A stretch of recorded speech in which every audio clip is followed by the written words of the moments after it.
Yeah, so here we are, degenerate boomer. And today we have the one and only Slim Sherri. And she is a internet social media extraordinaire. And it is what it is. But Slim, do a shout out for your social media first, because I find a lot of people like to Google before and during the episode. Oh, yeah. They can Google all they like. They Yes. just Google the real Slim Sherri. Yep. Yeah. That's RRI, Sherri with an I. I'm not hard to find. She's everywhere. And one of my favorite content creators. So when I messaged her to do this podcast, I was thrilled. I text my co-host Sherri. I said, "Oh my God," she responded back, because when someone is as big as you with so many followers, they end up obviously in like the scam. You know what I mean? And it's definitely out there. And it's definitely there. And you messaged me back. So that was like completely amazing, because you are perfect for the podcast, because a lot of your content is Gen X related. So it's just amazing. So tell us a little bit about how you became the real Slim Sherri on social media. Oh, okay. I was like, if you want the story of how I became the real Slim Sherri years ago, that's you don't have time for that. That used to be my nickname. Though I was an investigator for many, many years. I worked in Detroit for a lot of those years, and I had several nicknames in my past. But if anybody knows Eminem, he was born and raised in Detroit, and I covered the 8 Mile area, and people just started calling me the real Slim Sherri. I had other names like Agent Sterling and weird, funny things like that. But we always had a call name, and mine was the real Slim Sherri. And so it just, when I went on to social media, I mean, I've been on social media for years. And when I started TikTok back in October of 2021, I was like, I don't know what I don't know what name I want to use. I didn't want to be like, just like everybody else. So it was just a nickname that had been with me forever. And I was like, I'm just going to be the real Slim Sherri. So when I searched it, to create your account or whatever, I was like, this probably is not available. And it was. So I became the real Slim Sherri. And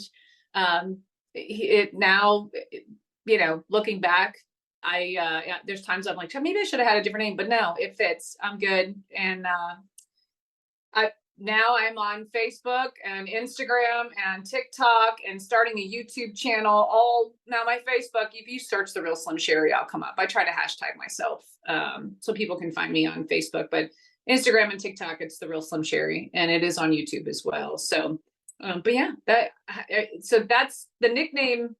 It just comes from a years and years ago. It stuck. So was there more to that question? I'm sorry. No, it's fine. My other question really quick is, I'm old, I can't remember that. Like you just got to break it into single parts for me, and then I can process. I need to break it into single parts, because my mind only has like one part left. Now, how did you become so viral? Like, were you already having a lot of followers on Facebook or Instagram? I had none. I had zero. Yeah, how many do you have now? So I own my own business, and I've been on Facebook for years for my business, because I have an online boutique and I sell live. So I've been a live social seller for 7 years, but I had no followers really. I mean, I might've had a few and not really knew it, because I didn't need it for my business. And then, so I started with nothing.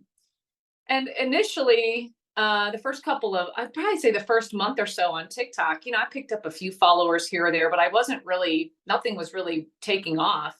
And then I had this one video that I made. I don't even know why I started creating. I don't know why I made this video specifically for Gen X, because prior to TikTok, I can't say I walked around going, I'm Gen X. Like that just wasn't a thing. And I feel like generational content that's out there is kind of a newer thing. The newer generations, they like identifying as something. But we didn't grow up calling ourselves Gen X. It really started with millennials. I think it started with the whole millennial generation. They were Gen Y, and they started labeling millennial, and it kind of stuck. And then Gen Z is very proud of being Gen Z. And so I don't remember why exactly I made this Gen X video because I didn't really see myself as identifying in that way. I mean, I'm Gen X, but I didn't wear a label like that. I don't like labels. Let's just establish that. I hate them. And I made this video where I strung some music together and was like, these are the sounds that Gen X hears, sounds only Gen X hears, like the opening to like iconic songs, just the first few seconds of a song. And then I strung it together, made a video. And initially that video didn't do it. It picked up a couple thousand views. I mean, I was doing more research about trying to figure out TikTok, how it works.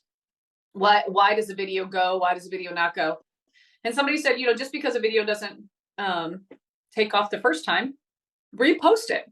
So like a month later, I reposted that same video and it just went completely viral. Like overnight, I picked up like tens of thousands of followers, like overnight. I mean, I woke up and I was one of those people where you wake up and you look and you're like, what the hell is going on? Like my whole TikTok was going insane. That's a dream come true for content creation. Yeah, I'm like, it was. And damn. I can't say I had no expectations. I had zero expectation when I reposted the video. I already knew it didn't like do that well the first time. Right. And I don't know what made it take off the second time, but before you know it, I had picked up, 30, 40,000 followers, like in a matter of a couple of days. I was literally racking up like tens of thousands a day. That's awesome. And that sort of started my Gen X content creation because, what I figured out, as much as I hate it, I literally hate it. TikTok likes to stick you in like a niche. They want you to pick a lane, get in it. And their algorithm knows who to feed your content to. And so I fell into that trap and I started making mostly Gen X content.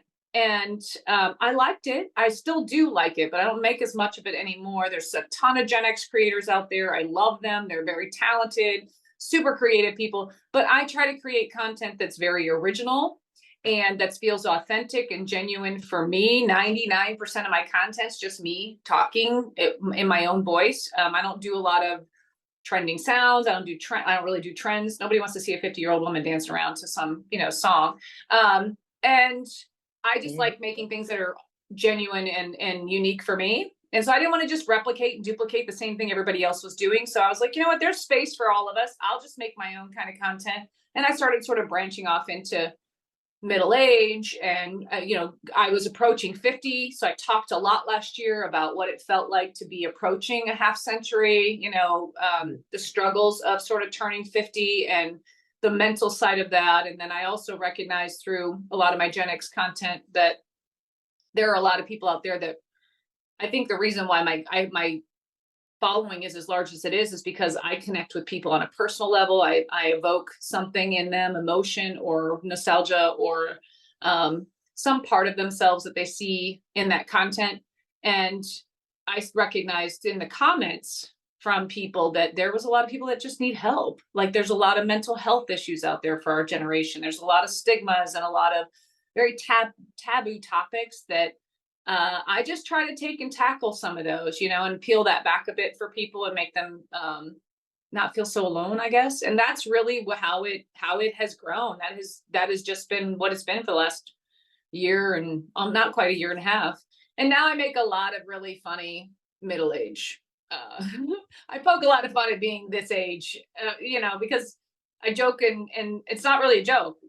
I think Gen X, a lot of us are we're all adulting, but we're not grown-ups, and so we're kind of perpetually adolescent. I feel like a lot of us we grew up really young, and I think boomers had the same situation. Zennials faced the same situation where we were latchkey kids, or you just didn't have two parents in the home. You were home alone a lot. We were just raised in a different environment with different rules. And a lot of us, I think our growth was somewhat stunted as far as like maturity. So I don't know how mature all of us are.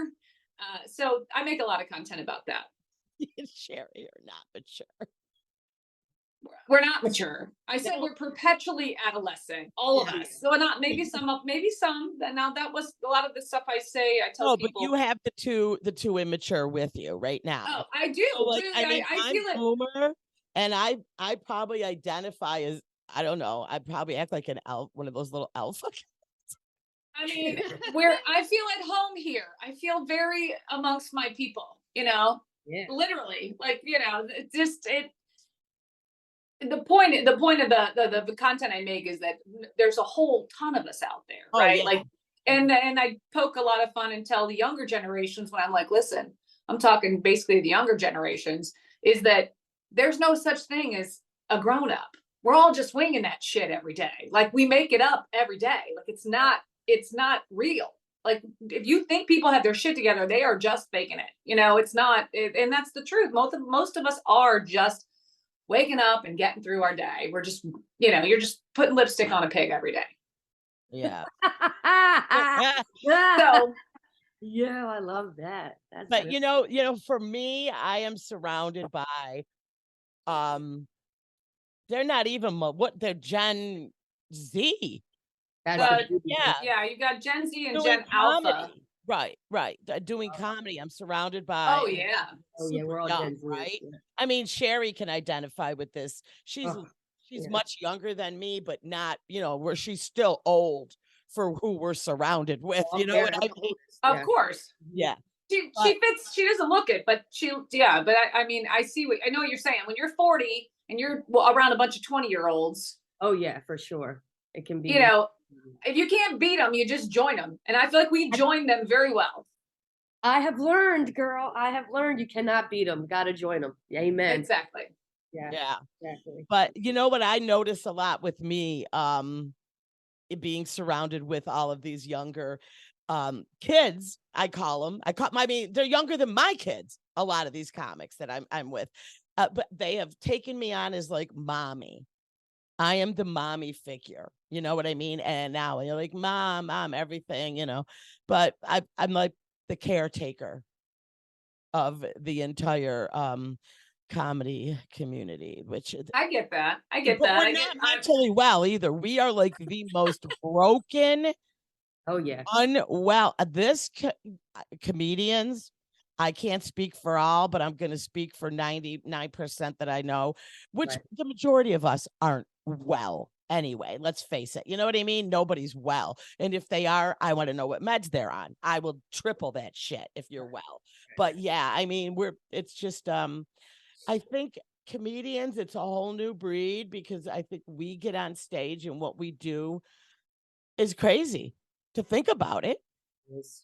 We're getting up on stage by ourselves to entertain sometimes 300-400 people by myself for Mhm. 40 minutes. Like what? It's an insane job. It really is. It takes like a lot of nerve, a lot of See, guts. Yeah. you guys get on stage and do it in front of like this room full of people. And although I'm not a comedian, I've never done comedy.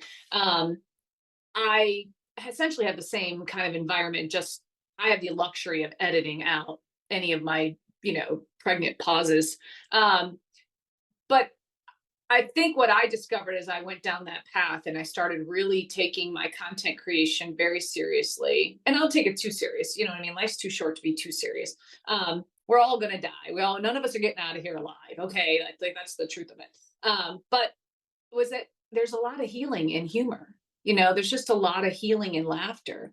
And I can go back and look at my last year and a half and I can sort of see my journey and how I've evolved. And I was going through, I started making content. I had just gotten over COVID. I was really, had a hard time with that. I was very sick. And when I got well, I just had a different kind of outlook on life and wanted something for me, just something that was my own. And that's where I started with the content creation. And then, like I said, when I started really connecting with people and resonating with this enormous group of people and all of a sudden realizing like, wait a minute, I'm not the only one. And there's so many out there that are like that. Just say, I just didn't realize that there were others like me. I'm not alone. Mhm. And that really gave me purpose. And that purpose became trying to help people heal through laughter and humor because it does heal people. And I needed that. I needed that in my life at that time.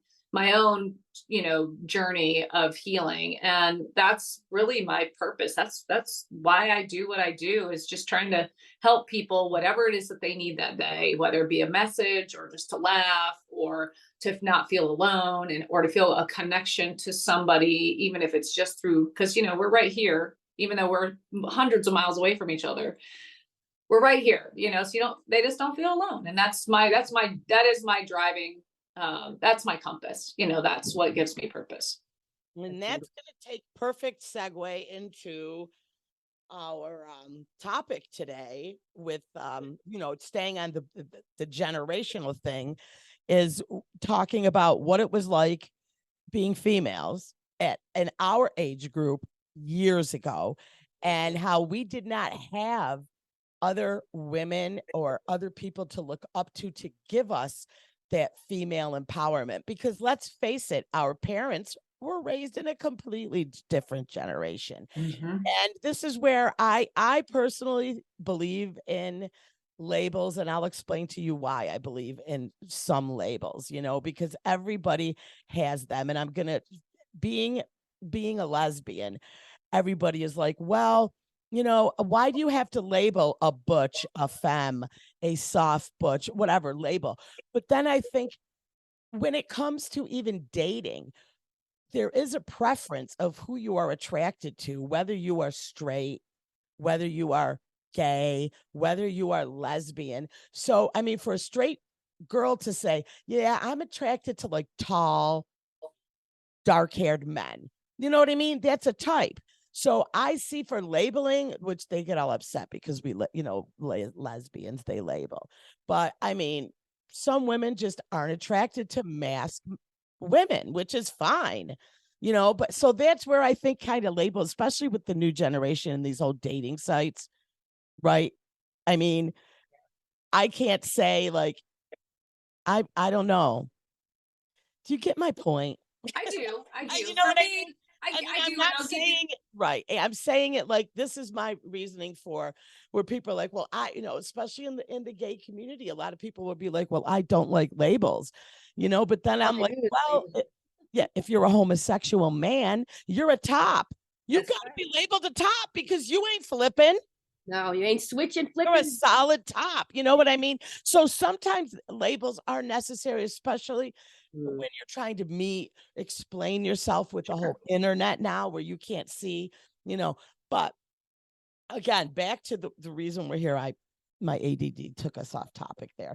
But as far as labels and generational labels, I think that's kind of why they're important, because it will explain why my mom, who I don't even know, what's an 86-year-old, what were they called? The greatest She's generation? probably a silent.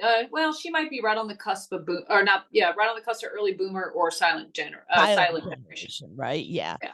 So of course, the way she was I'm raised. guessing she's silent. She's got to be a silent gen. Yeah. So the way she was raised is going to also affect the way she raised me. You know what I mean? The way I was Of raised course. will affect me. And obviously we make huge changes as parents. We always think, what? I'm not going to be the way my mother was. I'm going to make things different. And I very much concentrated on doing that as a kid, growing up. Same. I'm going to be different. And I mean, that doesn't mean that my mother wasn't a great mother. You know what I mean? She was, but she did the best she could. She did the best with what knowledge she had. Mm-hmm. So I think with, labeling generations a lot, I think does make a big difference, because it kind of will give each person an idea of, our different struggles. Yeah. So for me, I mean, I understand the purpose for labeling. So I have a little bit different perspective on it. Like I never liked labels even before I was a lesbian. So I never liked being labeled. If I were out in the dating scene, I've been married 17 years. So if I was in the dating scene, I guess I would have a type, like I get that purpose for those reasons. But I always felt like you're just attracted to what you're attracted to. And if they're attracted in return, you just kind of know. So, but I get what you're saying. But for me, I struggled my whole life with like being defined by something other than what I wanted to define myself as. And so I always hated labels because to me, it was just a way for you to put me into some sort of bucket or category, not for me, but for you. And so I see labels as something that are for others, not for myself. And so I just chose, or have always chosen, to not want to be, or even to allow myself to be defined by what someone else wants to call me. That's why prior to like discovering this whole world of Gen X, I didn't, although I am a Generation X, I didn't identify that way. I didn't walk around going, I'm Gen X. No, It right. just wasn't a thing. I also didn't walk around calling boomers boomers. Like my parents are both boomers. I've never one time thought my parents are boomers and that's, that had any purpose to bucket them or categorize them. So generations are a made up, they're made up. They're not like somebody made them up to help define a group of people that had similar experiences or similar challenges over a span of time, right? So it's not a real thing. Prior to Silent Generation, I don't even think they had eras. They did not even have generations. Oh, yeah, And so it's a newer concept. And so when it first started coming up, and I realized there was this audience out there, a desire for people to be labeled or to be able to identify as like, these are my people, right? I'm Generation X, or I'm a boomer, or I'm a millennial, or whatever you want to be. And there's so many people that don't even want to be whatever their generation is. Like they're like, I don't want to be a millennial. I want to be Want a to Gen be X. a boomer? I want to be an alpha. I got wanna be an boomers that are alpha. like, I don't want to be a boomer. I want to be a Gen X or whatever. Yeah. And I tell them, listen, just be whatever you want to be. Who gives a shit? Can I cuss on the? I'm sorry. Oh, I'm just checking. Who gives a shit? Absolutely. Neither one of you have said one swear word yet, and I am very Fuck sweary. this. We're fucking good. I baby. am very sweary. Okay, I'm trying to contain myself. But my You're point good. is I tell them like, just be what the fuck you want to be. If you want to be a Gen X, or you want to be a fucking boomer, or you want to be a millennial, just be what the fuck you want to be. Yeah, How about I that? love And this stop girl, worrying man. about some textbook definition of what the hell they think you are or what they tell you are. That's the problem. Too often we get wrapped up in what other people tell us we are, and then that becomes your identity, or that also tears you down on the inside, right? Like you start to attach those labels to parts of yourself that then alter who you are. I am me. I'm unapologetically me, and I haven't always been this way. It took me years to get here and to shed all the layers of what other people define me as. And so for me, that's my take on labels. I'll get off my soapbox here. Everybody has their own, and that's the other thing. We're all unique, and you can believe what you want to believe, and I'll believe what I want to believe in. Perception is reality. So your perception is yours, and mine is mine. I do As far as internet dating, you know what I mean? The apps and the dating, I think really brought that labeling in a lot when it comes to the queer community, because Oh, yeah, for sure. you have to kind of say what you're looking for. So, you know what I mean? Everybody in the queer community is attracted to, I mean, not everyone. Obviously, there's tons of people that will date any type of a woman, but there's a lot that are pretty solid. Like, a lot of butch women I know, they only want to date a femme, and so when they're dating, yeah, right. So, I mean, that's where label, but I mean, I guess we'll call that a type, Slim, more than it's a a type. label. I mean, You know what I mean? label. It's a category. You're putting somebody into a category for your own organizational purposes up here. Like we need to be able to put things in where they belong. And it's a category, it's a type, it's a label, it's a whatever. It's just a way for us to store information, right? Like, oh, that's what I like. I'll store that here, And so, but as far as like my parents went, and my upbringing, when I did start to discover this idea of being a generation anything, whatever that generation is. Okay, I raised a millennial and I have two Gen Alphas. So I mean, one is almost a Gen Z. She's going to end up being in that micro generation where she's like right there on that cusp. I started, what really made me start to say, yeah, I'm Gen X, was me personally identifying with the characteristics of that generation. Music, everything. You know what I mean? There's a huge difference in the way we were brought up and the way you are definitely the way you raised your 30-year-old and the way you're raising your youngsters is probably completely So different. different. So different. Right. And that is the evolution of the generations and learning and growing and doing things That's absolutely part of differently. Right. evolving, right? Exactly. So that, but Sherri, what did you want to do? I know we were going to talk about, female empowerment and how it affected us as kids, how we kind of felt shut down. Oh yeah, for sure. Yeah. I don't know, Slim Sherri. First, I would like to say that I love your message so far. Talking with you, I love the empowering words that you're preaching and you're speaking, and it warms my heart because, like I said, I'm 40 and I came out in the 90s and pretty much looked like this, except maybe I had an undercut, but but it took me a while to, and I'm still working on it. It took me a while to get to the point where kind of like, fuck this. I'm unapologetically and most authentically myself. Your words, what you just said earlier. Basically, I just want to know, like, how did you get there? What journey did you get on to just really feel inside where you're just walking in your light and walking in your path of just like, fuck this. Like, I don't care what anyone thinks, and I'm just going to do me and just lead with kindness and love and just, be a good wholehearted person. Like, how did you get there? I think that was yeah. my journey. I mean, it's been a 50-year journey for starters. Like, I grew up and I haven't really just talked about my parents' my upbringing. I'm not going to get into that, but I didn't have a great childhood. Okay. My parents did the best they could, but yeah. I didn't. I mean, I carried a lot of trauma into my adulthood, and that trauma led me down the path that I went. I never thought I was going to have kids. I didn't want kids. I honestly did not. I did not want children. In my mind, I couldn't imagine bringing a child into this really shitty world. Okay. So I always sort of felt that way because of just the childhood that I lived. Well, that didn't work out for you. Right. So I got pregnant at 16, had my son at 17. Oh, okay. Hey. Yep.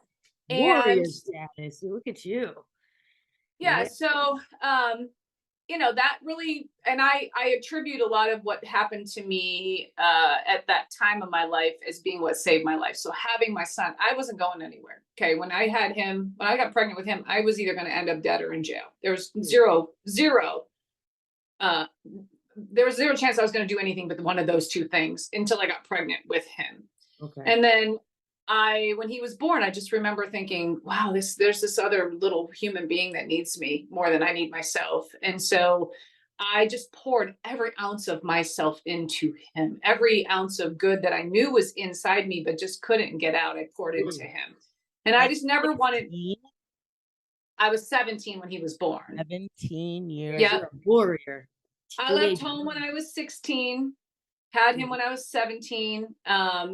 And then, so I just poured my whole life into him. And I tell him now all the time, he saved my life. Like he absolutely saved my life. My whole life changed because of him. I had a different outlook on life. I started my career as an investigator when I was 19, and I just poured every dollar that I could make. I wanted to give him the best life that I possibly could. And I definitely overcompensated with raising him. He's an amazing young man, and so kind, and just has like this incredible heart. But around my mid-20s, I had like a relatively, I wasn't labeled a nervous breakdown, but when I look back, I probably had like a legit nervous breakdown at that time. Number one, your youth, you know what I mean? What we would consider a normal youth, you did not have at that time because you were an adult now. Now you're an adult raising a child. Like you were saying, your childhood, your parents did the best, but it was, and you wanted, so you're working with tools that you had to create yourself. I did, because I didn't have anybody helping me. I mean, I left home at 16 because I didn't want to be at home. I didn't want to be in that environment anymore, so I left home. Same. We're very similar. I left home. Yeah, I left home, had my son, moved out, went out on my own, started my career, which I didn't know was going to be a career at the time. I wanted to be a cop. I thought I wouldn't be a cop. I was married to a cop at the time. Okay. And we just decided that it wasn't a good idea for both our child to have two parents who were police officers. So I let him pursue his career and I took a back seat. And I got a job catching shoplifters at 19. And I just the whole 26-year career after that, that's where it all began. I just started catching shoplifters. I remember thinking, they actually pay me to do this job. This is the best fucking job ever. Like, I love tackling people and taking all my anger and frustration out on them back. And this was like in 1991. Oh, okay? they was shoplifting them, boy. It was either shoplifting. There was no cameras either. There was no cameras. There were no shoplifting cameras. now, We yeah. literally, I was the person sneaking around the corner and hiding in fucking Yep. shit, you know, Yep. and then wrestling and chasing them down. I mean, all that. I've been, my body is beaten down. I've got so many old injuries and shit from back in that day. But anyway, Sherri, this the bitch we were running from. Yeah. Probably. This the bitch. Probably. Is this Trying her? to keep her out, She man. was Trying to that keep her bitch out. in the corner. And we were like, oh hell no. Yeah, I Don't was the let- crazy don't bitch let- that would dive in the car after you back then. Okay, I was that Going crazy. together. So, but you know, anyway, that was what I did. I just poured all my life into that and my kid. And mid-20s, I had a nervous breakdown. I just had everything I had kind of suppressed. That's, And you know, I told you I had the same thing happen to me in my 20s. Like, it was, you know, I just had just this, I think it was just years of trying to hold it together. you just sort of, you know, our minds just sort of have this way of like blocking the shit that really needs to be blocked so you can push through and get So other shit done. common. That is So the truth. common in females. I mean, I have so many kids growing up, my age group, that their mothers would just like, and back then they called it like a breakdown. You know what I mean? Because they didn't, you know what I mean? It wasn't like they knew what was happening, but they were like, oh yeah, my mom's, you know, going to be gone for a couple weeks, you know, but I'm just like, yeah, because it's so common then, but now I think things have changed with medication. Well, I think we learned from the women around us, right? Like, I watched my mom literally compartmentalize everything that was going on in her life just so she could survive to the next day. My dad was an alcoholic. He was very abusive, and to all of us. But he, you know, I'm just watching her and what she was going through and watching how she managed to get up and do what she did every day, to, you know, to get to the next day. Right. That was what we mimicked, right? Like, that's what we grew up, our generations grew up believing that women had a place, that we were less, that we didn't have a voice, that we were not empowered, and that we were to be more modest and small. And so I watched my mother live that way, and I was mimicking that until, you know, and when I finally, I mean, had my own child, I was still doing that with my ex in some ways. But when I had my breakdown, and I just that was that moment when I was like, and this was 24 years ago. I decided in that, because she asked me how I ended up in where I'm at today. That's when my journey began. You know, I really feel like that was the sort of pivotal moment where it was like, I realized that I needed to do some work for me. I had all these things sort of come flooding back from my childhood and from my past, and just things that I also didn't have an identity. My identity was my son and my job. I had no identity. I had a child when I was 17. I had no freedom. I never went to college. I didn't party. Yeah, I didn't get to go to college. I needed to work. I had to take care of my kid. I was poor back then. Just getting by paycheck to paycheck if I was lucky. And I decided in that moment, like, I need to work on me. But therapy was not an option. I've never been to therapy. Therapy was very. We didn't have No, those. I need to go. I know that about myself. I just haven't. I'm You not very there. well rounded. You seem like you know. Oh, but I mean, back then, Slim, that we didn't understand any of that. No, there was really no therapy. I mean, I'm sure there was. I just didn't have the means. You're talking about the early days of the internet. You know, this is when I still dialed up on fucking AOL, you know, with all the crazy noise that there was no real internet. There wasn't real resources available. There wasn't real access to other people who could, like, I didn't have a mentor. I didn't have anybody that could help me, guide me, and let's give me advice. All of our friends, all of our friends, we were all kind of in the same situation. So it wasn't even like we had someone to say like, oh yeah, like she's doing it different. You know what I mean? It was Well, we you were were all just actually like, somewhat shamed if Oh, you did it you called a different. pussy. You go to therapy. You could talk Yeah, to you were you were a shamed. pussy. You were a snitch, and you were a pussy. Exactly. Well, and especially if you went and talked to one of your girlfriends about an issue, Mhm. they might, you know, a lot of women back then were still thinking like, well, you just need your job's to make them happy, or your job is to be a good mother, like, or you know what, like, because that's what they also had the same similar background or upbringing as you, or similar belief system, and so you just really didn't have people to talk to that could give you sort of that advice that empowered you. And so for 20 some years I have literally been on this journey of like, and for a while, you know, I worked on myself. I was like some real traumatic shit that I was dealing with and coping with, and I tabled that for a really long time. So even though I've said I've been on this journey for like 24 years of healing, I tabled it for many, many years and just focused on my career, focused on my child, you know, and then I now have two more kids, and but it just kept coming back. It doesn't go away.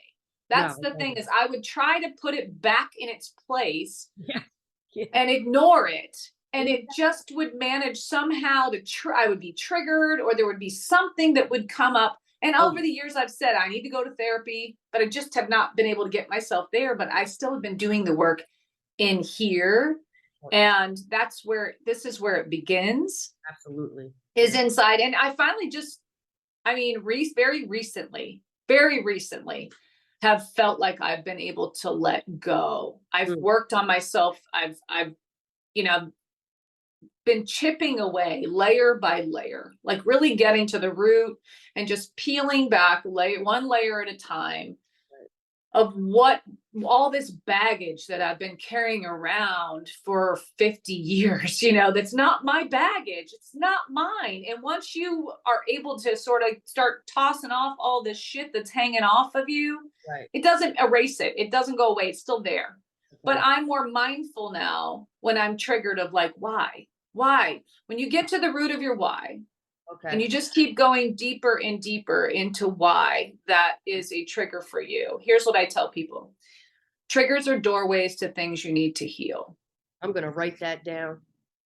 When you're triggered by something, that's something you need to work on. You need to get at that and that's what I've been doing. That's been the very mindful work of like, well, why did that trigger me? What is it? And then I've been digging into that and getting to the root of it.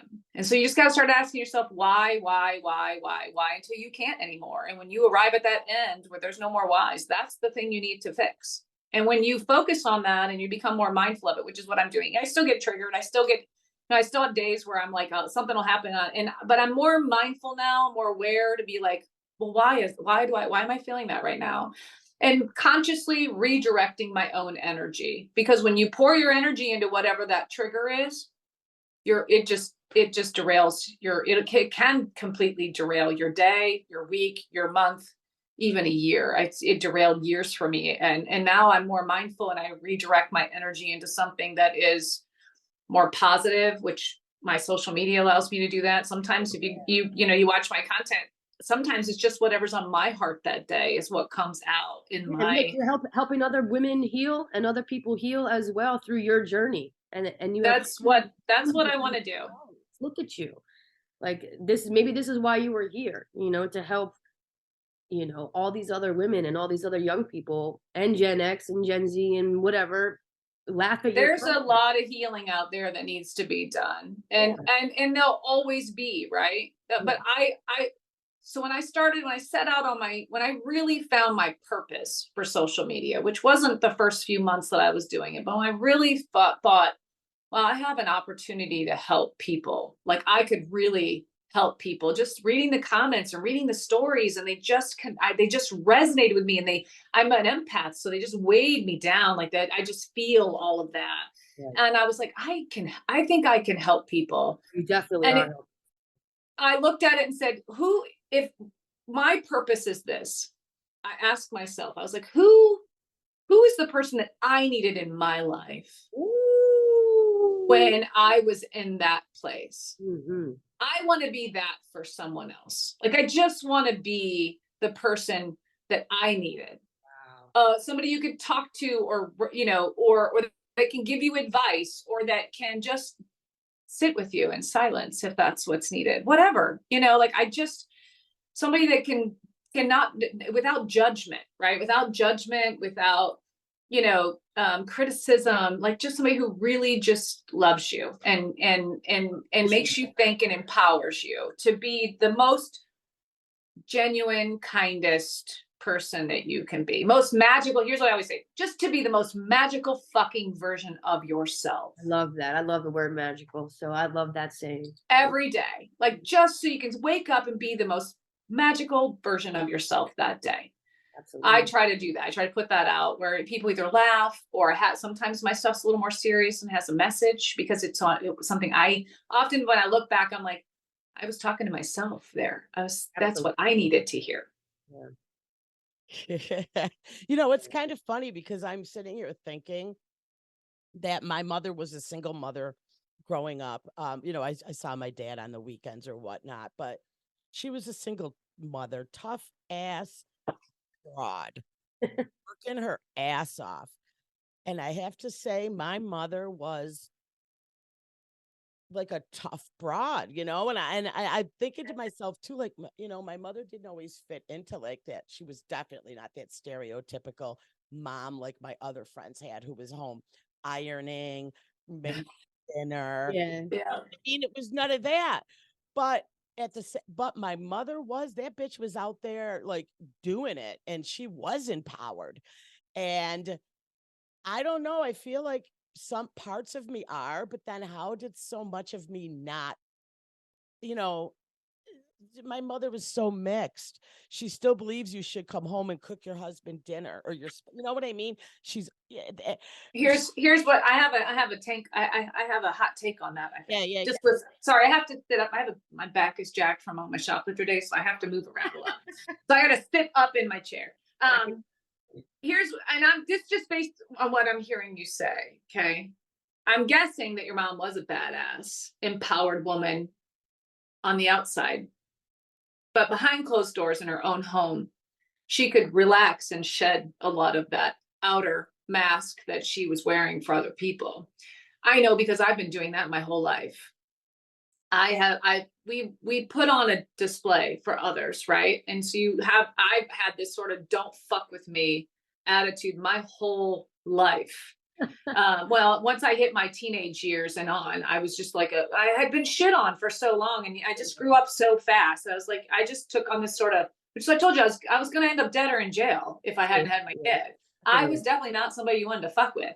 And so I went into my adulthood with that same sort of attitude, but I got this job catching shoplifters and became an investigator, and I loved it. And I poured all of that energy into that. And I was feared. I was definitely definitely feared. And I lived that on the exterior. It's the guard you put up, it's your walls, right? If you met me on the street and I didn't know you, I'm gonna give you a certain look that's gonna make you think twice. By the way, you just put out your sweatshirt right there. You was like, you know me. What's up? You're gonna know, like, oh, I might want to think twice about fucking with her. Absolutely, I could see it. Mm-hmm. But here in my home, where I feel safe and I can relax and I can let go of that mask, that guard, the wall that I put up, the sort of silent message of you might want to think twice. Right. Here in my home, I don't have to be that way. Okay. And so off comes the mask, and the person who you really are is at home. And I'm guessing that your mom on the outside was a don't fuck with me kind of chick. And then at home, she was able to be more of her true, authentic self.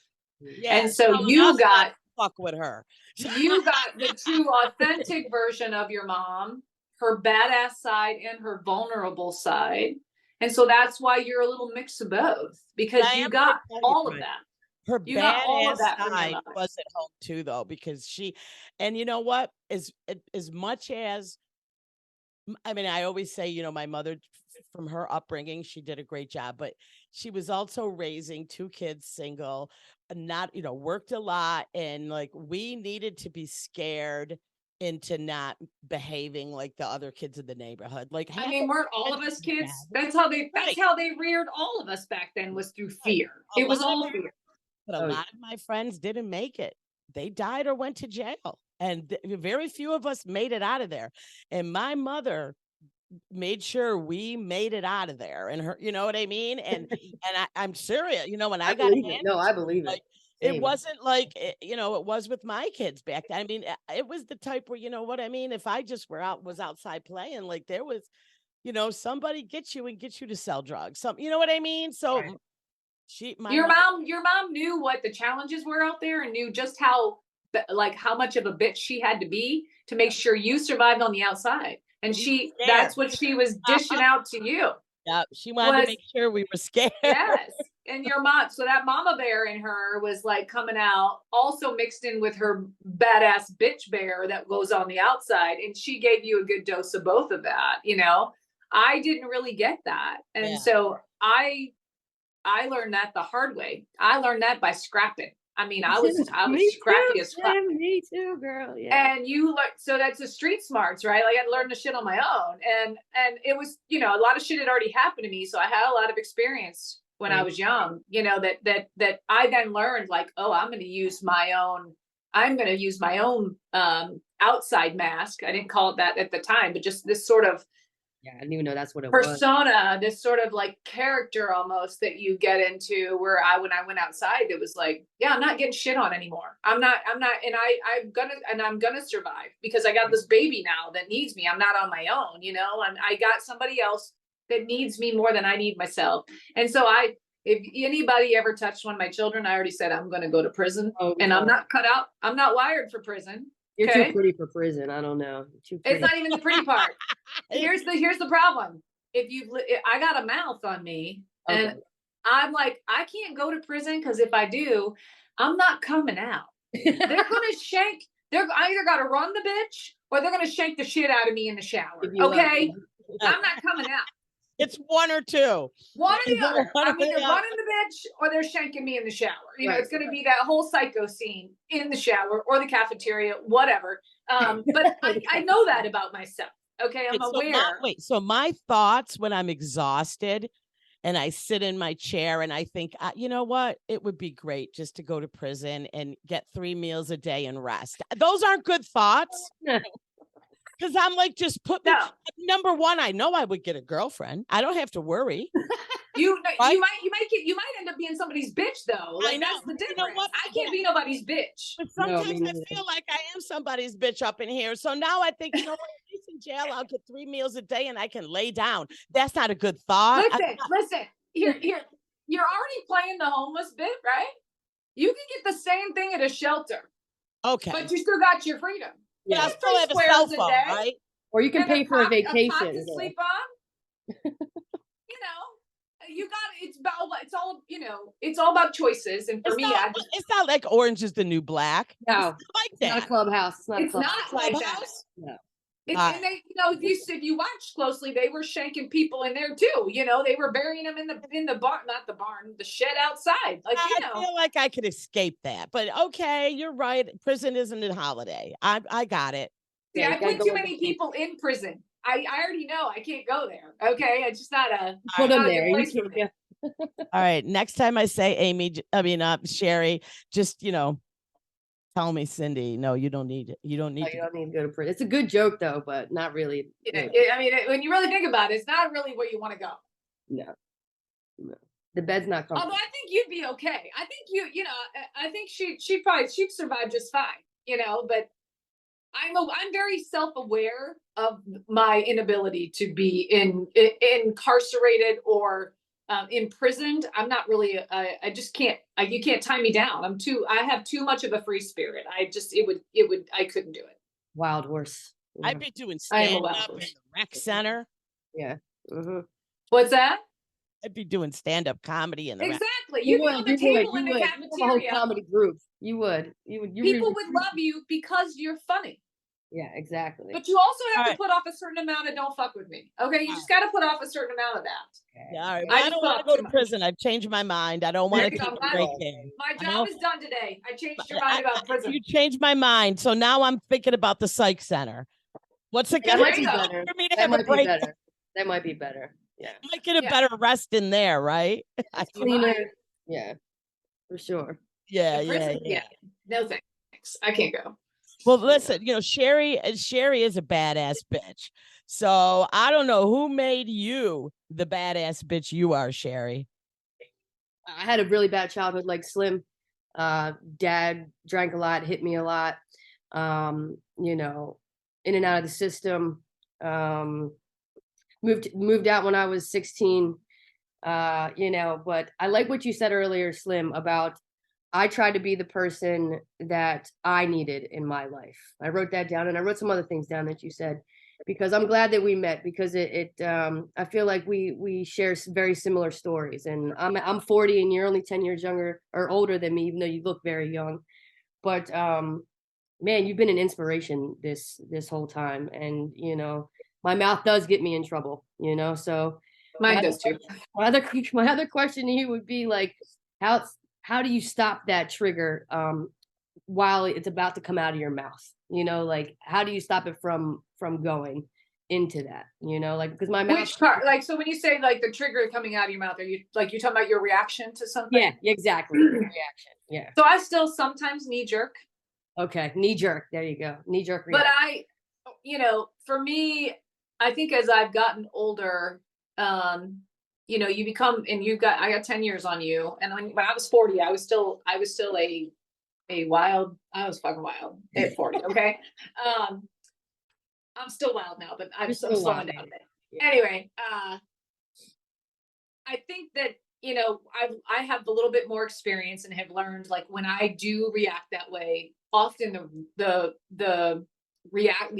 always an action and a reaction. So my action and then the reaction is usually not a positive thing, right? It's generally, if I'm reacting, it's not, whatever's coming back to me we're matching energy, right? Like I'm triggered and I'm putting that out. I generally don't get back in return what I really need. And so I've just spent a lot of time being, again, I told you, more very present. So my mind, it literally goes a million miles an hour. It never, ever turns off. Right. And so I used to drift off all over the place. It's really easy for me to have a trigger and go off into a place that can just derail me, like literally derail my entire mood, my energy. Like it can put me into I suffer with depression, like all of those sorts of things. It hasn't been until the last couple of years I've really spent more mindful work of being sort of more present when I feel triggered. And that's hard to do. It takes practice of like, and you have to, I talk out loud to myself, because it's almost as if when that happens, I speak out loud to myself, because it's almost as if someone is talking directly to me rather than just hearing my inner monologue. Because there's this committee up here. These bitches need to get fired. Okay. I said the committee up here should have to be elected like politicians. And if you don't do your job, you get the fuck out, but they don't listen, and they just do what the fuck they want. So I speak out loud to myself more when I feel triggered, and I start to catch myself. I catch myself more often now, not always, and then I'll say to myself, why are you doing that? Why are you doing that? Why, what you said earlier, this trigger are doorways that need to heal, you said. Yeah. There are doorways to things you need to heal. And so I'll ask myself, why are you doing that? And then I'll often use that moment to shift myself back into that more positive place. Like, stop doing that. Don't do that. Like, you're in a good mood today. Like, whatever. Like, it's basically, almost like smacking your hand or correcting. You're correcting your brain. That's like, because that one of those fuckers up there in your head that's off its rocker wants to go off running with whatever the fuck just triggered you. And you're like, nah, bitch, get back here. I'm not. No. He's like chasing a toddler around, and that's how I feel. Or my 5-month-old puppy. That's how I felt my whole life. That's how I felt my whole life. Like my mind would just run off with me, and it would just drag me into this dark place, or make me, put me in a shitty mood, or make me depressed, or whatever. Right. And I'm more mindful of it. And it takes a lot of conscious effort when it happens now for me to go, wait, no, why are you doing that? Why are you doing that? And then when I address the why, then I redirect my energy into something more positive. Like, no, we're going to, I'll either apply myself to something else to refocus, redirect myself. It's all about focus for me. Or I will redirect my energy by reaffirming to myself positive things. Like, no, you're not that. Or you are in a good mood today. We're not going there. Like, no, bring it back, bitch. Back it up. Like, Reel it back in, girl. Reel I'm it back almost in. like my own cheerleader. Heck And yeah, I have not been amen. that way. I have not been that way my whole life. Like, I literally, my whole life felt controlled by everything going on up here. Absolutely. And it would fuck me up in here. And now these two are a little more in line than they have been. But it's taken me 49 years, 50 years. 49. Yeah. I was 49 when that work really started. Okay. Right. I spent that year of sort of I call it more my unraveling year. The year I was 49, moving into knowing I was turning a half century old, kind of fucked me up. I had a hard time with 40. 50, I was really having a hard time with the idea of turning 50.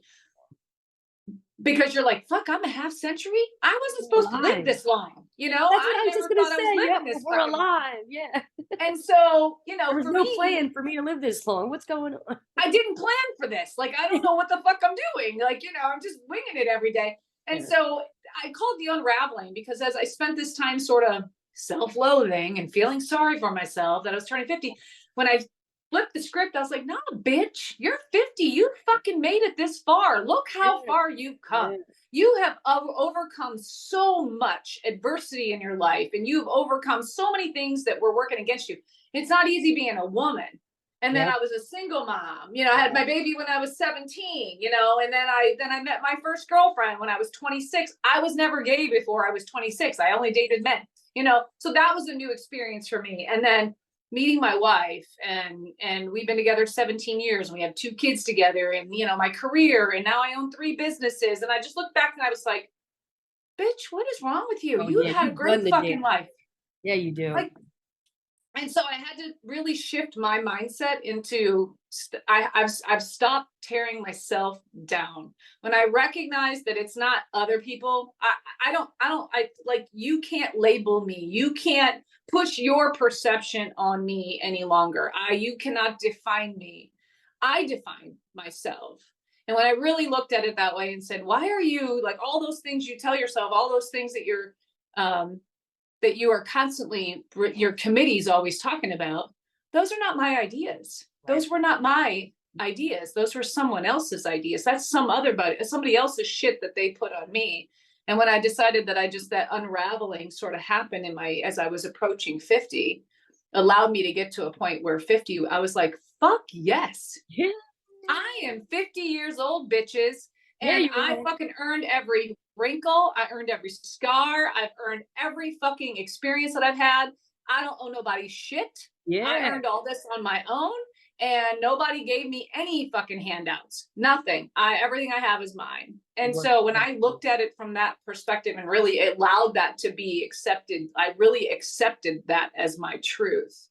Absolutely. Was when my whole world shifted. Yeah.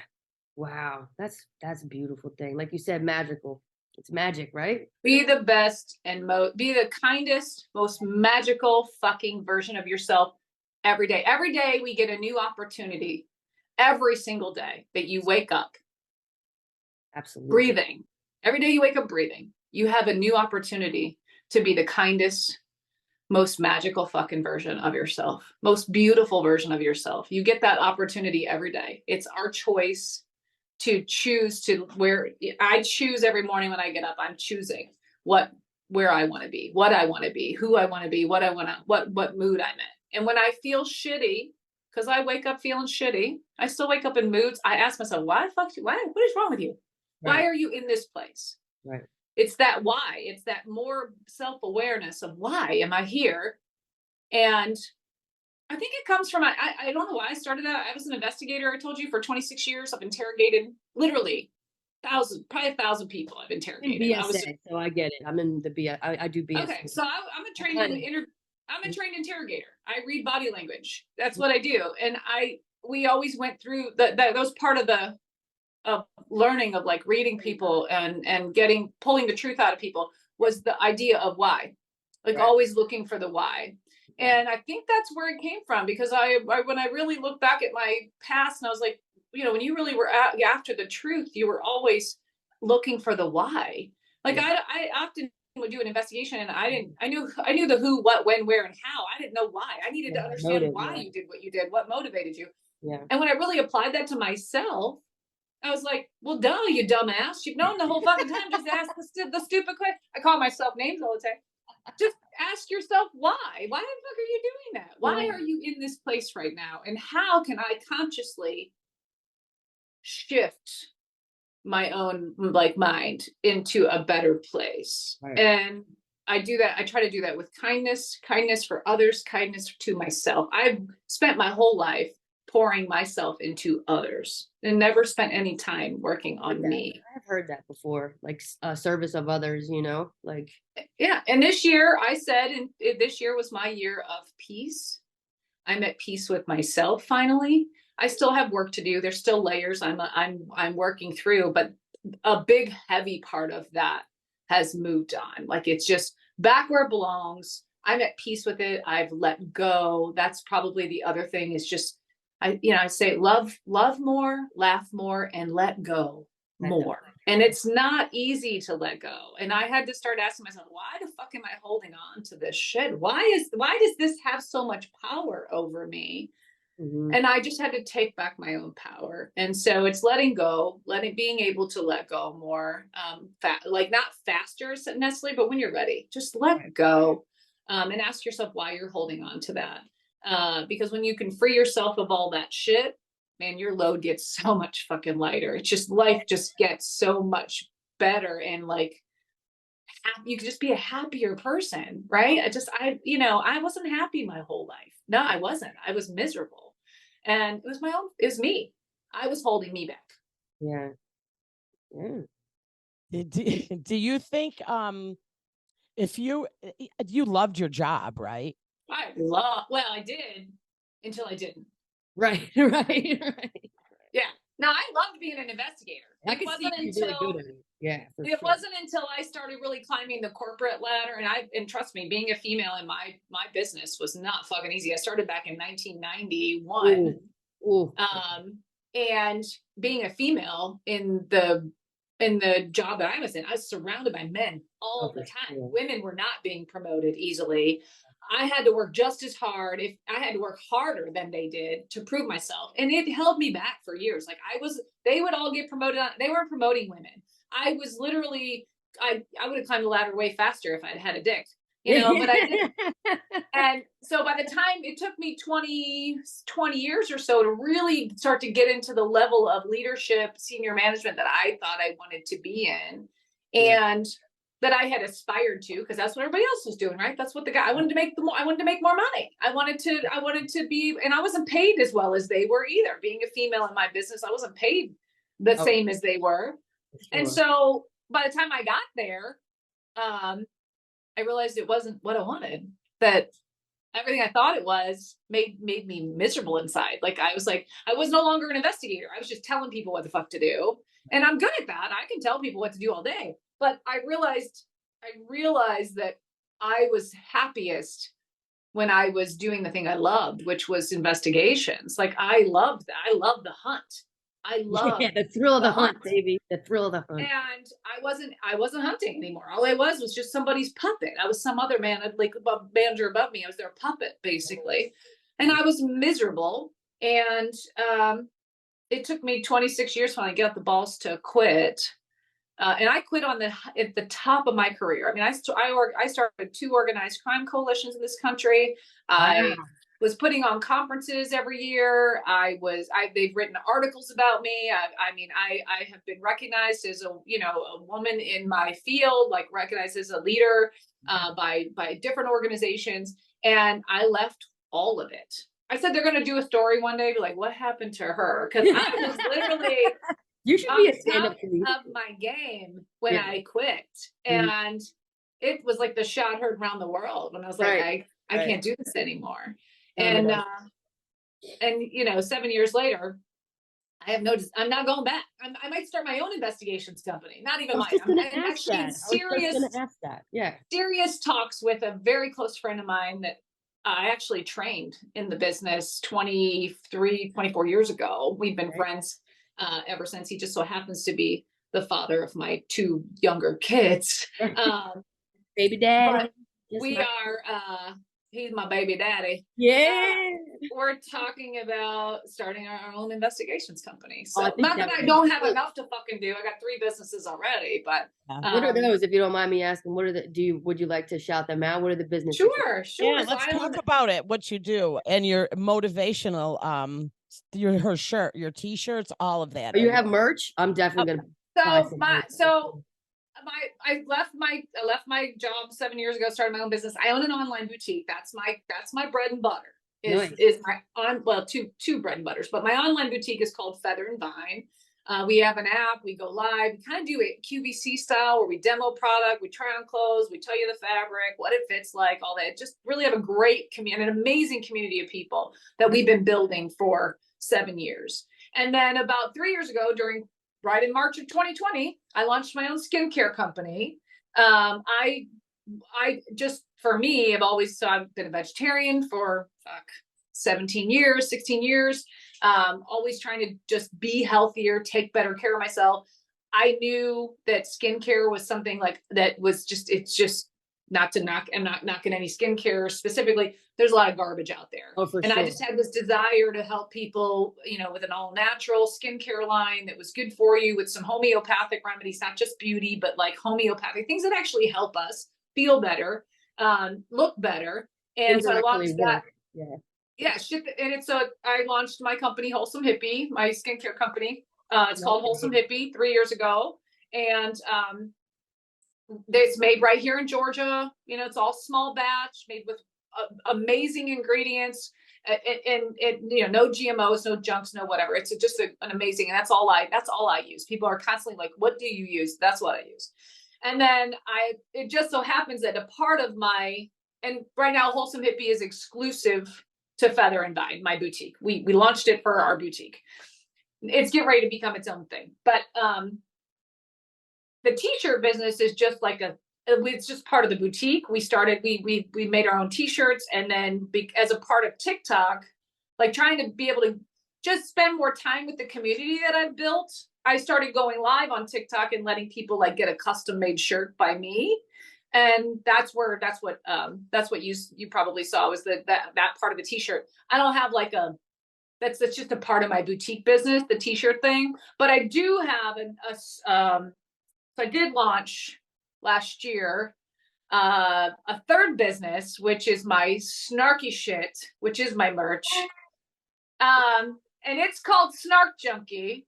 And it's cool. you can, it's actual direct quotes from me are on a lot of the merch. I wrote a lot of your quotes down, so I imagine that's good merch. Those are the I don't know what the fuck is under me. Those are the nice ones. You should hear the shit I say when I'm just having fun. I'm having a great time with you. But Snark Junkie, yeah, it's like coffee mugs and t-shirts and hoodies and mouse pads and magnets, just shit like that, right? But it's the snarky shit. But I am launching, I'm getting ready to open up a part of Snark Junkie that's for the not so snarky stuff. Like it'll still be Snark Junkie, but I have a lot of like inspirational things. Like my big word this year is peace, but also like progress over perfection. Like stop trying to be perfect. I'm a perfectionist. It's still a work in progress in that way. Things like that, positive things that are like maybe quotes, that I've said that are more like not so snarky. But yeah, so I have 3 businesses that I run, and maybe starting a 4th. I don't know. I'm just ramping up, man. Like I look at my life and go, I'm so fucking busy at 50. I've never been this busy in my entire life, but it's a good thing. And I'm getting ready I'm doing podcasts, and I'm writing a book. Nice. I'm definitely gonna buy that book when it comes. Yeah, I'm writing a book. I actually had an agency reach out to me and ask me if I wanted. That told me that you should write a book. They actually think maybe I have a couple books in me. So I don't know. I'm not a writer. Probably get a but whole series on TV too, like on, Netflix series or something. It sounds like you're somebody wild. somebody said I needed my own talk show, and I said I'll never get a talk show because they'd have to bleep every other word out of my mouth. I'm never. I'm not I'm clean never going to either. change. I'm So not clean. No. I'm not clean enough to be on daytime TV. Hey, that's okay though. You're not meant for that. Yeah, but also now let's remember that there's streaming platforms where Exactly. you don't have to be censored. So I know this because I made quite a mistake. Not long ago, I was asked to audition for a like a Last Comic Standing type show that was being pitched to Paramount Plus. And Nice. I was very confused because they kept asking me for more tapes. And I thought this is a scam because this material is not clean. So there's no way I'm going to be on television. And then they were like, no, no, no. This is a streaming like that Paramount Plus where so you don't have to necessarily. So I thought it was a scam and I never showed up for the audition. No, Well, seriously. so I did do a It was just being pitched, but it was still a big mistake. And another Yeah. reason why, um,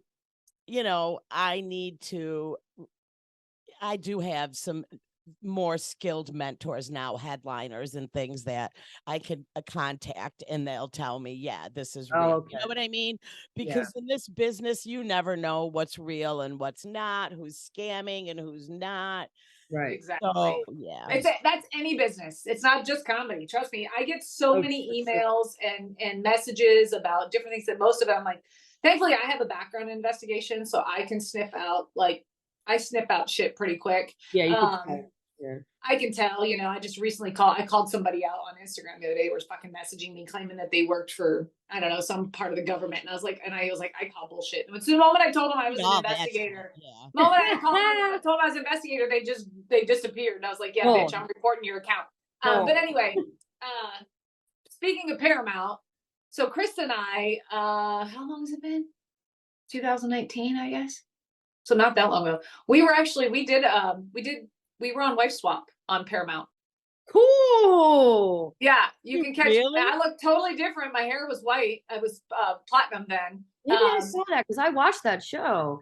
Yeah, it was. They did a reboot of the show. The show hadn't been on for like 10 years. They did a reboot. We were actually the premiere episode of when they rebooted it. But I think we're like technically episode 9 or something like that.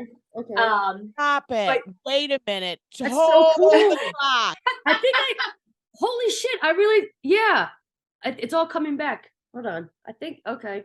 Yeah. So I mean, Write that down. listen, we have got to go into a part 2 with this because I have got to take a deep dive into because Wife I used to Swap. watch Wife Swap, Me but too. I want to know all the, I need to know all Gritty. the background about it. And I'm going to tell everybody right now, you need to follow the real Slim Sherri, TikTok, Instagram, everywhere. You will find her. I have told her she needs to start up at YouTube, start uploading shorts. I'm gonna work on it. Another thing I do want to shout out right now, if you are listening and you think you are a fit, please hit Slim Sherri up to have her monetize your product. So if you have a product that you think thank you. Sherri can do a TikTok video for and promote, you know what I mean? This is like the new thing right now. It's the hot thing going. I have a couple TikTok viral friends who are making money, monetizing other people's products. They are going to be, when I go to New York City in 2 weeks, we are shooting little TikTok commercials for my garlic sauce. You know what I mean? For my pickle sauce, right? And you know what I mean? And they will share it on that platform. It's a collab. So if anybody out there has anything that you think will fit with Slim Sherri and her voice, feel free, please hit her up and message her on Instagram. That's where I got you, was on Instagram. Yeah, right? yeah. You can find me on Instagram. I also have. There's a link in my bio. I think that I believe, pretty sure has my email. A lot of people Yes, just I email did. I me. emailed you too. Yeah, So yeah. please So you can hit her email up. me. She is an amazing speaker. As you're hearing her, but just like watching her, if you've watched her content, you know she is an amazing speaker. I think Slim Sherri can sell a dead horse. So what I need you to do, Talk to us, love. that's an old marketing There's a- saying. When there's You're not someone, supposed to beat the dead horse, not sell the dead horse. That's in marketing, there is that old saying, when somebody is really good at selling, the joke is they can sell you. I just tell people I could sell ice cream. I could sell ice cream in the fucking 100-degree weather, like ice cream cones in fucking 100-degree weather. I don't think that's not how I say it. But it's No, something. you can sell ice cream when it's below Talk to us, zero. love. You can sell, yeah. Oh, that's right. I sell ice cream when it's below zero outside, and I could sell you. I could sell. All right, you're a vegetarian. You didn't want to hear about selling the beaten horse. I'm sorry. Maybe that's what it is. My heart, so people ask me why are you a vegetarian? I didn't go vegetarian for health reasons. It really is for Because you were a reasons. lesbian. Is that why you went vegetarian? Because you No, it's just I'm just kidding. It's my wife's fault though. It's her fault. I never really liked meat, so it's kind of easy for me to become a vegetarian. Yeah. But because I, grew up having to eat what they put on, but our generation eat what the fuck's on your plate. Like sometimes I sat at the table till midnight because I wasn't going to eat it. I hated it. I was a very defiant child sometimes. Yeah. But behavior defiant disorder is what they called me. Yeah, I have not been diagnosed with anything, but I'm sure I got all of it. But anyway, I didn't really like meat, but I did eat it because that was what I was trained. You had a meat, a potato, or starch, and a vegetable. Like that's your plate, right? And so she kept pushing me to watch the movie, the documentary. No, don't. You did it. I can't. Which one do you think? I know that a ton of people were making me watch all these documentaries on like how they treated the animals, and I was like, so sad. So this one was more about like sad because I thought that pig is going to be delicious. So here's the deal. I kept telling her no. I didn't want. I don't remember which one it was, but she kept pushing me. Let's watch it. I was like, no, because I know my brain, and once I see something, I can't unsee it. Right. And that's probably why I was such a good investigator, because I can't unsee shit. And finally she just kept on. Finally one day I was like, fine, let's watch it. I think it was Food Inc. or some shit. And I was like, sure, let's watch it. I literally became a vegetarian like 2 days later. It didn't work, Sherri. I watched it and it didn't work for me, Slim. It didn't work. I'll tell you what. I don't think the intention of that documentary is to try to make you vegetarian, so it can make you more aware of what's in your food. But I then went down the fucking rabbit hole because that's the way I'm wired. It's just, I have to know more. So I went right to the internet and fucking started watching and digging. And 2 days later, I was like, fuck this. I'm not ever eating this shit ever again.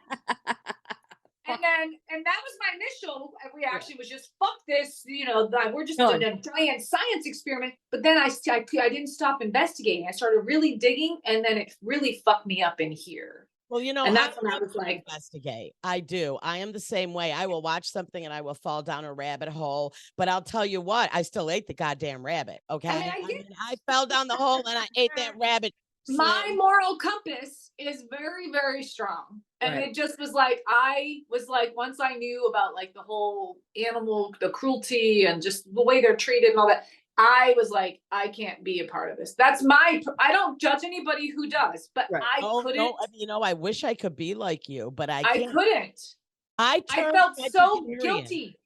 Yeah. I felt so guilty. New Year's Eve, I said, Cindy, you're going to be a vegetarian this New Year's. That was my resolution. I'm not eating meat. Really? Right? A few days later, it was a Tuesday.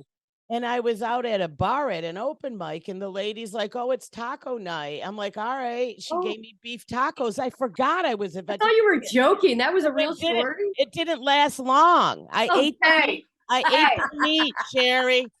I can make you some amazing tacos. Beef. Oh, I believe it. Vegetarian beef tacos. You'll never fucking know that it was real beef. They do have some. I live with a carnivore. If you say the word vegetarian in this house, she'll put me out. She I was only here to make eats it meat. worse. To make it worse, I was a vegan for a very long time. Oh wow, that's more difficult. I heard the options No, are. it was, and Can't I even eat started. I cheese. started when there wasn't Kill all this me. like shit that there is today. I started. I was a Yeah. vegetarian when there was no real. There was tofu. That's That's it. what I mean, Tofu. yeah. And that There's was it. everything now. But I was a vegan for a long time. It wasn't until I started traveling. This was before I quit my corporate job. I was traveling so much that it becomes so almost incredibly difficult to eat vegan because you can't fucking eat out anywhere without there being some butter or eggs or some shit in there. And Right. so I stopped. And Krista hated it. She literally hated that I was when I was vegan because it really disrupted her desire because I'm the one that cooks. Right. And right. so she was like, and when we would go out, she felt weird if we had to try to pick a restaurant. We were going out with our friends that maybe had something for me. And so she hated it. It just bothered her. So I was like, oh, fuck this. I'll just go back to being a vegetarian. I'll eat eggs. I'll eat dairy. I don't eat a lot of dairy, but anyway, yeah, I was a vegan for a long time. Yeah. Oh wow. That's why you look That's like probably part of why I have aged the way I have. yeah, you were, that's what I was you, going to say. I'm Yep. 60, but I'll tell you why I've aged the way you look great for 60, by the way. You look amazing. It's fat, it's pizza. This is it. I love pizza. I gotta be honest with you. I do have genetically, everybody in my family looks good. It has a lot to do with the elasticity. It's an Italian And feature. drank. I mean, I never drank. I'm sorry. I smoked for 30 years. Smoked 2-pack a day. I've lost 100 pounds and I still managed to have not cracked. But I know, if I drop that what I should have dropped, I should probably drop another 100, but then I'll look cracked. But I'll also lose a lot of You don't have to look cracked. Don't look cracked. Yeah. You don't look that. Here's the one thing. Here's one thing I will say, and I take back what I just said to you. You look good for 60. Fuck that. You look good. I'm challenging every woman this year, everybody, not just women, to stop saying you look good for your age. Just tell people I like you that. just look good, girl. Right. Don't matter how fucking old you are. Yeah, but as You soon just as I look get on good. stage, when I open up, I do acknowledge I'm 60 because a lot of people don't believe it. So when I'm doing my jokes and I'm kind of ripping on the younger generation, I need them to understand I'm not one of that. You know what I mean? So and obviously it works better. Me being a lesbian and a boomer, same with Sherri. Yeah, they think I'm in my 20s. Older. I said you look 12. Lesbian. But for us, our material, we get away with it because they give us a pass because they're like, oh, right. She's, you know what I mean? In comedy, it's a whole different story. Oh, It's I'm very sure. difficult to get on stage now and not offend someone. Oh, it's the hardest. You have to be very tricky about it. So that's usually what we do. We will talk about that with the other comedians on the podcast, is the different generations, which for us as comedians, these labels are kind of important because it does affect some of my comedy and Sherri's too. There's certain rooms where we know, what, we're not going to get away with this shit today. So let's just, you're going to hear a pin drop when I talk about pronouns. You know what I mean? Yeah. So, I mean, right. And then I'm not good at that either. I try. I'm horrible at that. I identify as a she, her. Same. But when people are like, what are your pronouns? I'm like, just she, her. Like, I struggle with it. I'm trying to get better at it, but that whole they, them thing, it is so difficult. Well, we talked about this the other day. It goes, we're wired a certain way, right? Like we were, we grew up for 30, however long the pronoun thing has been the thing. Let's say 35 years. I'm 50. Let's just say for the last 15, which I think that might be a little more than it is. 5 years. Well, let's call it 15 years. Okay. For 35 years, there wasn't any of that. And so you're having to unwire, the way that your brain has always stored this information, and how, again, that's the whole bucketing of the categories and having to put people into their little buckets. It goes against how we're wired. And so it's that always conscious effort of trying to rewire what's been there for 35, 40 years, whatever. And I mean, I try to be I try to be very respectful, obviously, but I slip up. I slip up a lot. And then as of last night, I saw that there's a new pronoun out now. It's called Z, Zy, and Zem. And I thought if they don't stop, I mean, I mean, give me a break. Wait, what? Yeah, there's a new pronoun out now that apparently you're Z, Zy, and Zem. I've heard of zaddy. Zad. What is that? I've heard of a zaddy. Fucking A zaddy, I believe is. What is a zaddy? Is that like a baddie, but a Gen Z baddie? What is that? It's like a being attracted to, like, it's like not a daddy, like an old, it's a zaddy. It's not a pronoun. What is that though? Oh, okay, it's not a pronoun. You see, I'm learning. I'm a work in progress. I don't know about we all are. We all are. Yeah. Slim Sherri's experience being on Wife Swap, which is crazy. And you were on the newer one. Reboot. The yeah, reboot. We were in season 1 of the reboot. Season 1. Yep. Maybe episode 9. I think we're episode 9, maybe. Okay. But it's I think it's Lunsford Dias is the family. Lunsford, Lunsford, and Dias, Dias. Lunsford Dias family. So you can search it by that if you want to watch it. Let's get into how they found you, because this is fascinating. I don't know about you, Sherri. Is you fascinating? I'm really fast because I loved Wife Swap. So let's talk about it. Let's get into what you can discuss.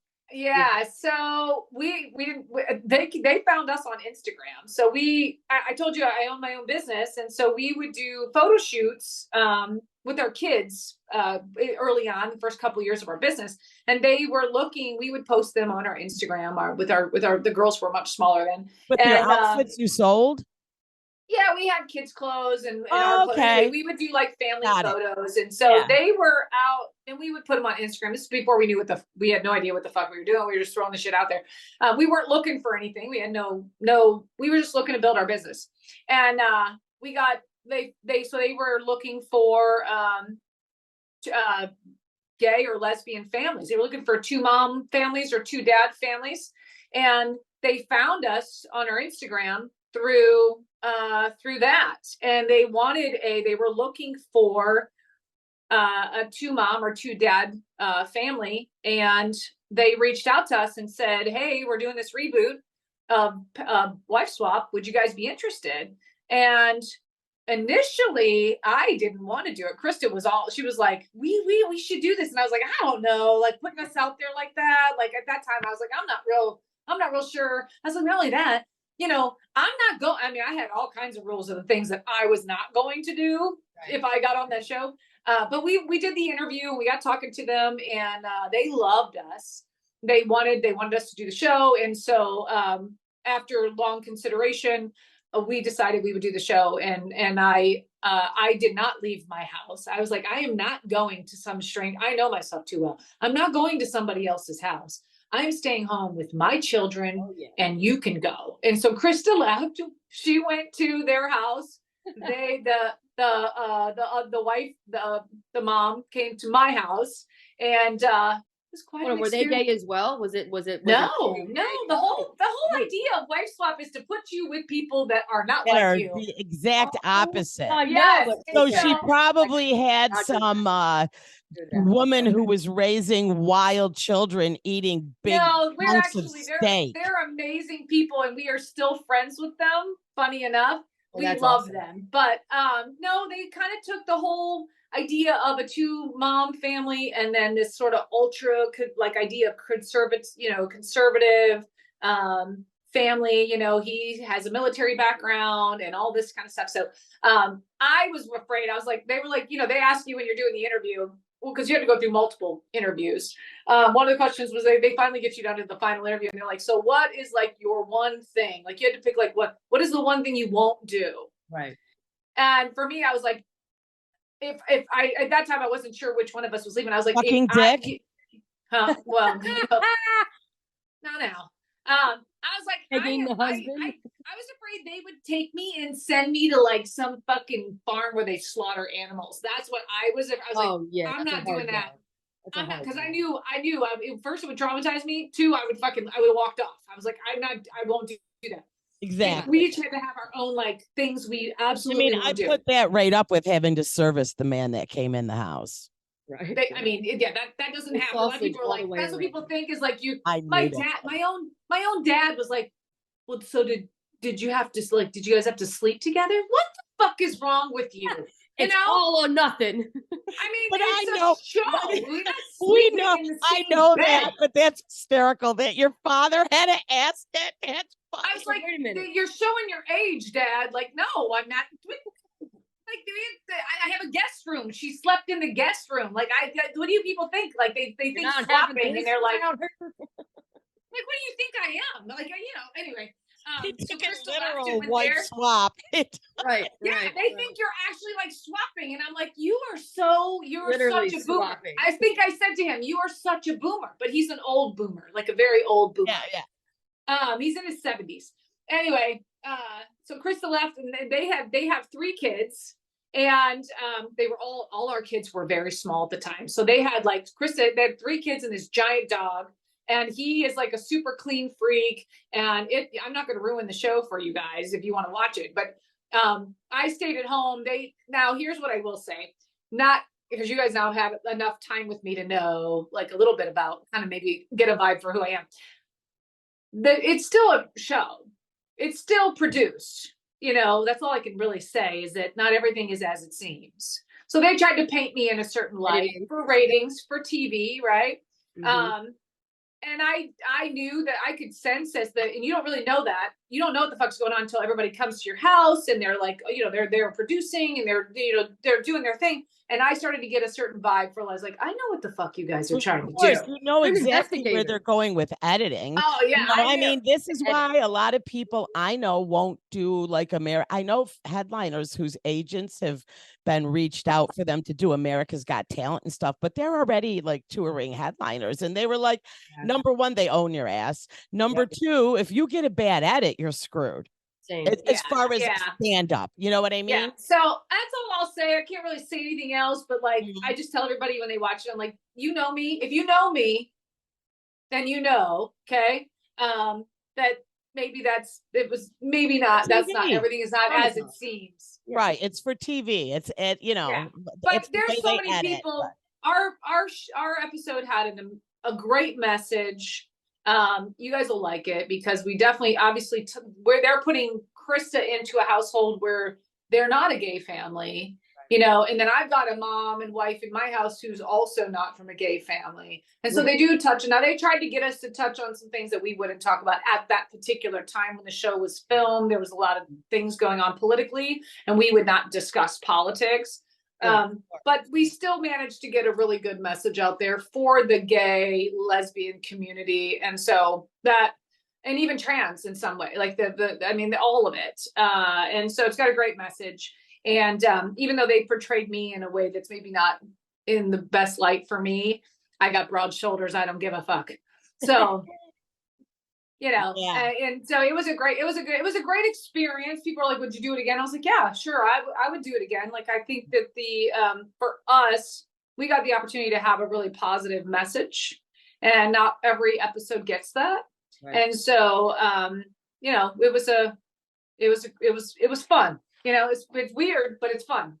Right. It was an experience. Yeah. It was an experience. My kids were too young to really remember it. Thankfully, Lily remembers. Reese probably doesn't. She was too young. They were really little. Off air,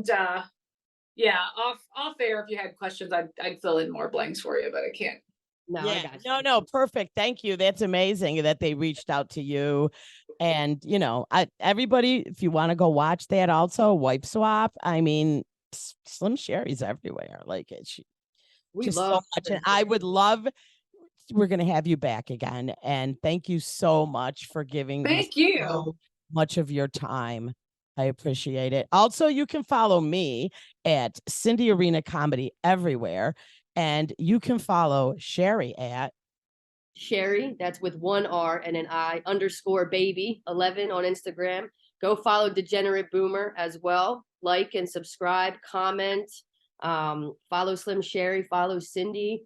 This has been an amazing episode. Slim, you are an inspiration. I hope that you can come to New York City one day soon and we could all hang out actually in person. You know, get some dinner, have some laugh, maybe go to a show. I would love to meet you in person.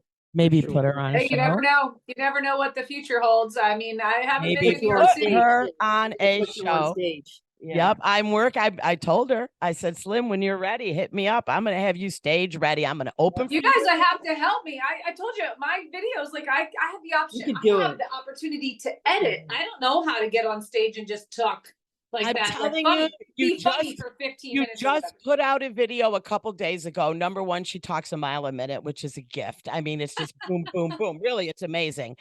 And you had so much content shoved in there that I am going to go back and watch it.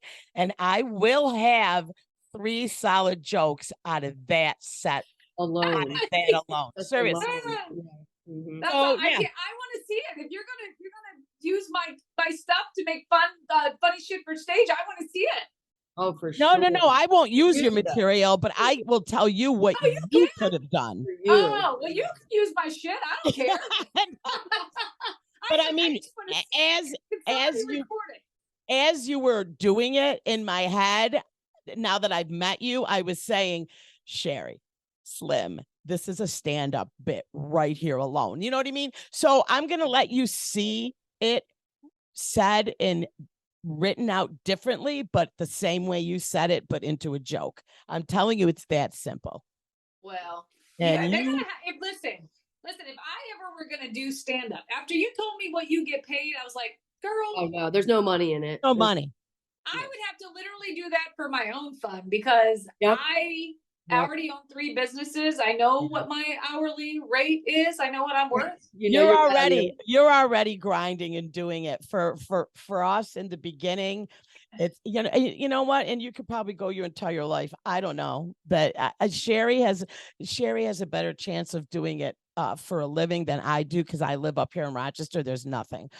Sherri's in the city, so if she like hits it, she could probably do it a little better but I don't know. Sherri I'm making a getting good paid, but living, not- so I don't think she's gonna be quitting her day job anytime. I mean, I would imagine Atlanta has a pretty healthy comedy Healthy. I have scene. so for many sure. comedian friends. But For I mean, sure. I just listen until I met you and you were like, I mean, I get people all the time ask me, when are you going on tour? When are you should be on stage. I until I met you and you were like, girl, I never one time had ever a thought that I would consider doing any comedy or write a book or now that you're right, now anything that like you've done this podcast and once it's released, we'll see how many of your fans say, yes, Slim, we want you on the road. Oh, I already know. And you can read it. I get it all the time. Like literally, I'm like, they're like, when are you going on tour? I'm like, nobody wants to put me on tour. Like, Oh, I they don't have definitely anybody. do.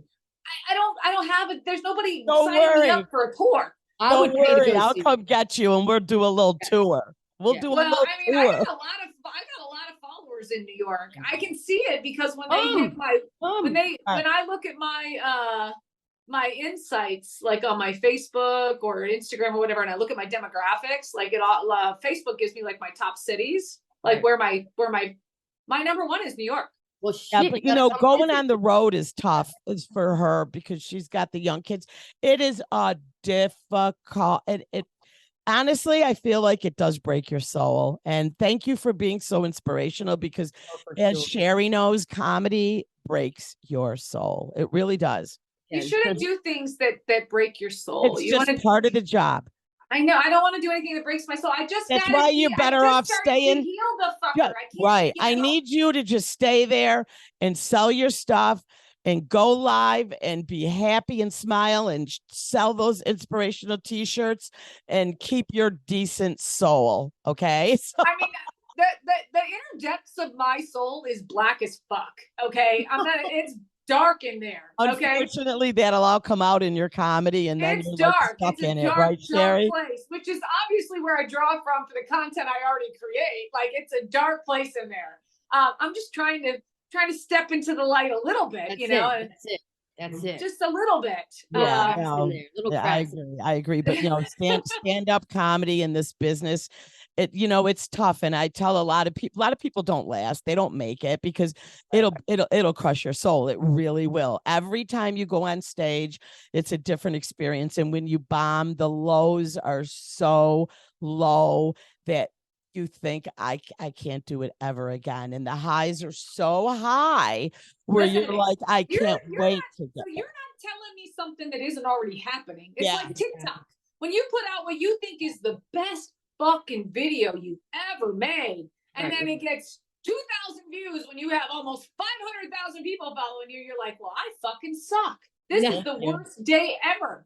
So you feel it already. So you don't need to add that. It is soul crushing. I totally understand.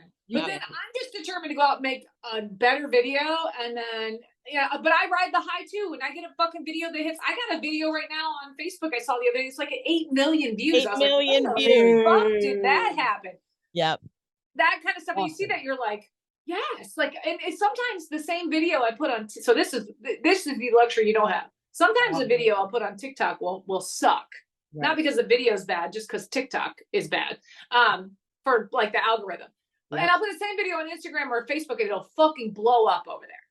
So I've got like this one crushing my soul, and then I'm redeemed. I'm validated and like pulled up from the depths of my own personal shit show. And then I'm like, yes, I am good. I always do better on Facebook because it's our age group, Sherri. The boomers are. They're on Facebook, and especially anything I'd say, bits about my kids. They love it on Facebook. You know what I mean? A lot of the parents, I think, watch it and they crack up. They're like, yeah, I got one of those. Oh, my kid does that. But so again, thank you. You're very, very welcome. Thank you. Thank you.